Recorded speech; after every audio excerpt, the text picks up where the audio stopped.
kita dari kelompok 2. Saya Ciko dari jurusan Teknik Informatika, fokus Software Engineering. Saya Anggi Ferdiansyah dari jurusan TI, fokus di IoT, kelompok 2. Saya Daumira Martika Saputra, jurusan Sistem Informasi, fokus Manajemen.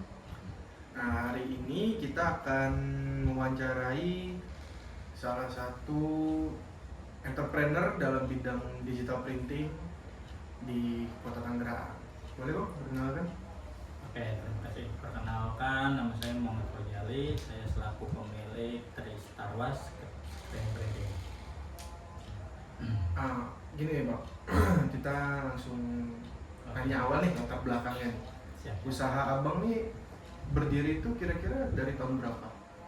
Kalau untuk berdiri, kami berdiri dari 2018. 2018. Itu ide awalnya dari mana Bang? Bisa sampai ke target ke persaudaraan? Untuk ide awal kan emang karena dari sayanya kan suka dengan fashion ya. Iya. Dari segi kayak di Indonesia kan banyak fashion kayak brand-brand lokal kan. Iya. Awalnya emang saya tertarik tuh karena sering pemakaian brand fashion. Lalu saya nyobalah untuk belajar di bidang digital printing. Oke. Itu pas tantangannya ya? Tantangan pas awal buka tuh gimana Bang? Ada gimana-gimananya gitu? Kalau untuk tantangan banyak. Kayak Karena kan kita buka usaha pertama itu wah dari cobaan dari segi modal itu lumayan banyak. Dari kita belum punya konsumen, susahnya mencari konsumen, terus susahnya kita mencari bahan kualitasnya, sama dari cara chatnya bagaimana itunya kualitasnya benar-benar itu sih kendala paling faktor utama itu. Terus setelah pas sudah buka, itu kendalanya apa lagi Bang? Nah dari situ kan teruslah kita kan lambat tahun itu setahun 2 tahun itu selalu evaluasi. Nah dari evaluasi itu kan gimana nih cara ningkatin brand lokal yang kita jalanin ini dari hasil, dari bahan, terus dari harga pun nggak begitu ngeras ke kantong. Oh iya Bang, di tempat Abang tuh jenis sablonnya tuh cuma satu atau ada banyak macam? Untuk di kita jenis sablonnya ada bervariasi Kak. Kayak misalnya untuk satuan nih kita pakai medianya digital. Untuk satuan itu disebutnya pakai sablon DTF. Nah itu tuh DTF itu ada kelemahan, ada kekurangan. Jadi dia itu alternatif untuk desain satuan. Misalnya kayak kakak nih mau buat baju satu atau couple gitu sama pasangannya atau sama keluarga catering, nah itu kita pakai sablonnya medianya digital namanya DTF. Nah dan untuk yang lusinan atau komunitas terus gathering itu dominan kita pakai tinta. Itu nama catnya plastisol. Yang media plastisol itu disebutnya cat minyak. Nah dari cat minyak itu masuknya digital sablon manual. Ada juga yang ketiga jenis sablon rubber. Rubber itu dia berbasis di air, cat air. Sablon rubber itu banyak yang dipakai untuk semacam tas yang di Alfa, terus tas Spombon lah. Itu dominan pakai basicnya catnya cat air. Tapi untuk dari segi harga nih, itu harganya sama semua atau ada yang plastisol harganya lebih mahal atau yang DTF harganya lebih mahal? Kalau untuk harga relatif sih Kak. Jadi kayak untuk satuan itu beda dan untuk lusinan pun beda. Jadi semakin banyaknya kuantiti harganya pun semakin. Tapi di kita start di harga 50 sih. Itu udah bahan plus sama-sama. Untuk kaosnya itu bahan kaosnya tuh Kak ada apa aja? Kalau untuk dari segi bahan kita pakai bermacam-macam sih Kak. Kayak kakak misalnya nih mau pakai bahan PE, kita ada. Untuk katun 30S, 20S, 24S pun kita ready. Jadi itu kembali lagi ke konsumen. Jadi kayak kakak pengennya pakai katun nih, oke kita ada nih katun 30, katun 20, katun 24S. Kembali lagi keinginan konsumen. Jadi kayak kakak maunya pakai baju katunnya katun 30 nih Kak, terus sama sablonnya pakai plastik solar, itu oke. Nah jadi bervarian sih, itu bebas kakaknya mau pakai bahan apapun, cat apapun itu kembali lagi ke konsumen. Nah biasanya kok konsumen tuh mintanya bahan apa aja Pak? Nah, untuk di kami saat ini dominan yang paling sering dipakai itu katun 24S. Karena di media sosialnya pun lagi naik di katun 24S. Karena lebih tebal ya. Bagus itu bahannya. Untuk bagusnya emang lebih tebal gramasinya dibanding katun 30. Rekomendasi lah ya buat Iya, rekomendasi untuk baju-baju komunitasnya. Nah dari itu semua kan pasti dari apa evaluasi tiap tahun. Betul. Pasti kan ada satu titik di mana kita harus marketingin nih. Betul. Nah cara marketingnya itu apa aja bang? Apakah dari lewat brosur, sosial media atau yang apa keliling ke rumah-rumah, ke komunitas dan lain-lain itu bang?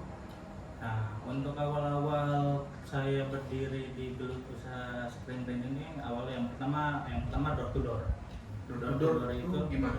berarti kayak saya nih kenal kakak, kayak kak, gua di rumah punya usaha sampingan nih digital, gua produksi baju dulu kayak mau bikin baju komunitas, terus baju couple, baju atau keluarga catering atau sejenisnya lah, banyak. Nah dari pertama itu door to door tuh, dari kita nawarin mulut ke mulut ke rekan-rekan maupun teman-teman yang sekitar kita. Nah, dari situ kita beranjak ke sosial media.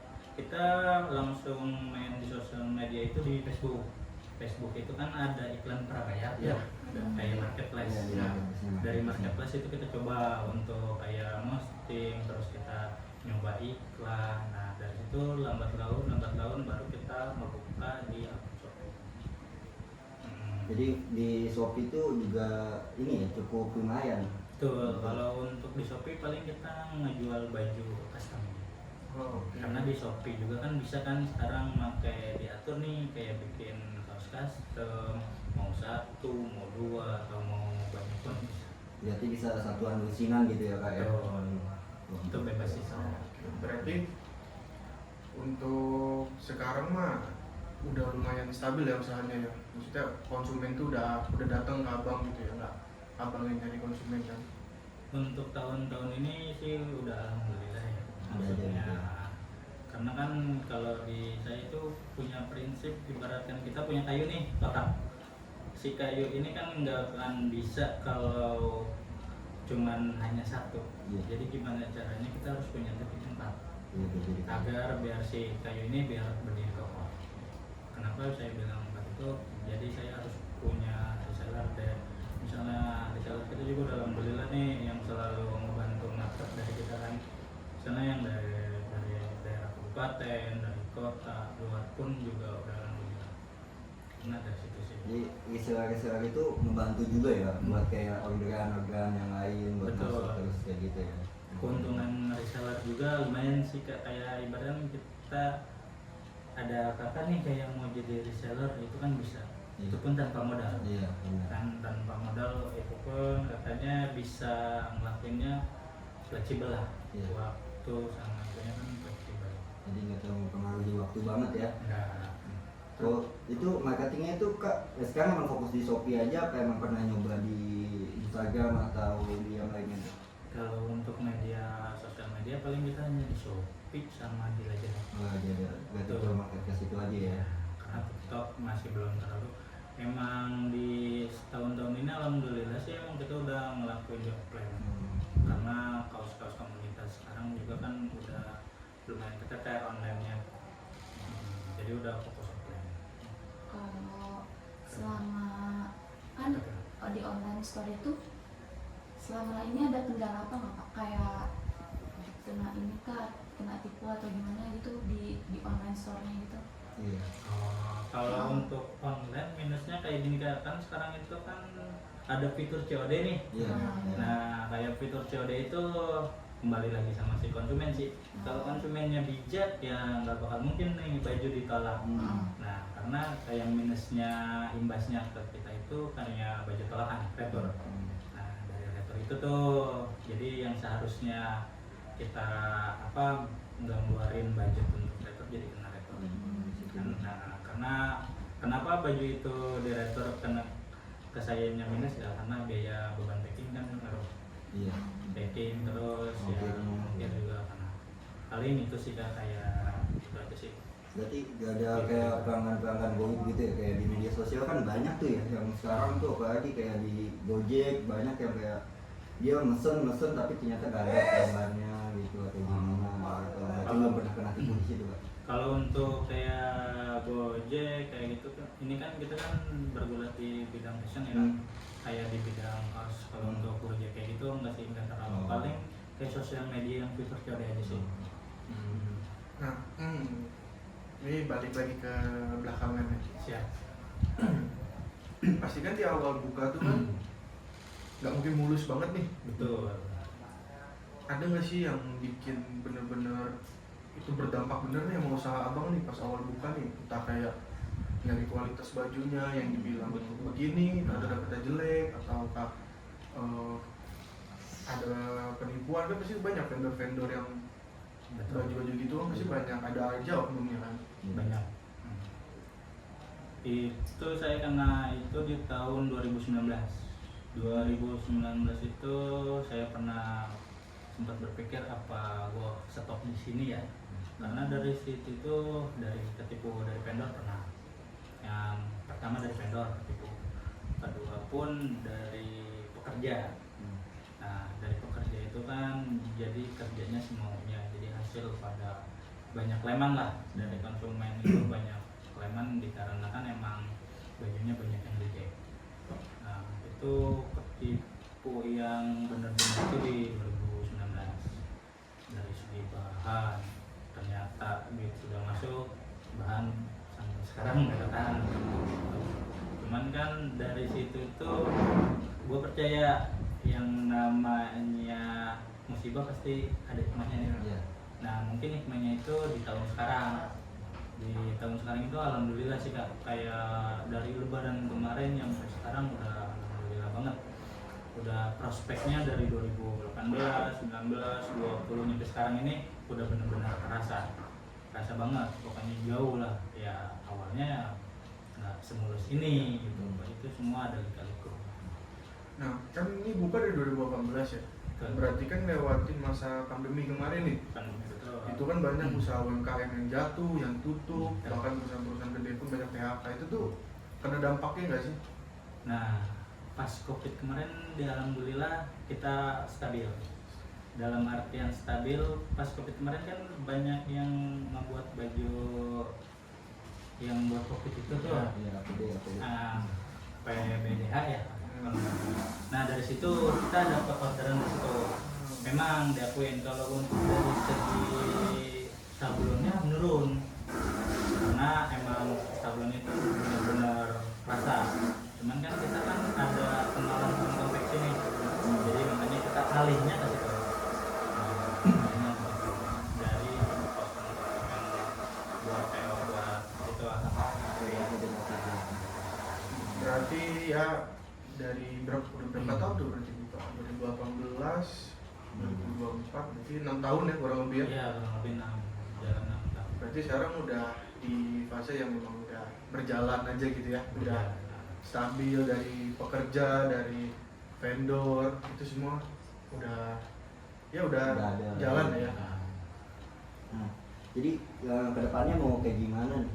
Untuk kedepannya mau bikin brand sendiri lagi kah atau gimana gitu? Paling untuk kedepannya untuk brand sendiri nanti kita pikirin lagi. Paling saya pengen fokus ke produksi sih Kak. Jadi produksinya ingin ditambah lagi kayak amunisinya, mejanya, terus buat dari pelayanan ke konsumennya. Karena benar-benar tahun ini tuh targetnya emang ingin memperluas ini workshopnya. Kalau untuk brand insya Allah segera mungkin lah, karena kita emang fokusnya ke produksi sih. Ya PO gitu ya untuk sekarang. PO. Oke, mungkin sampai situ aja nih Bang ya. Nah, semoga kita doain prospek kedepannya lancar, workshopnya makin besar, kendala-kendala itu nggak ada, semua mulus ya. Tetap optimis ya. Oke, terima kasih ya Bang ya. Terima kasih atas waktunya.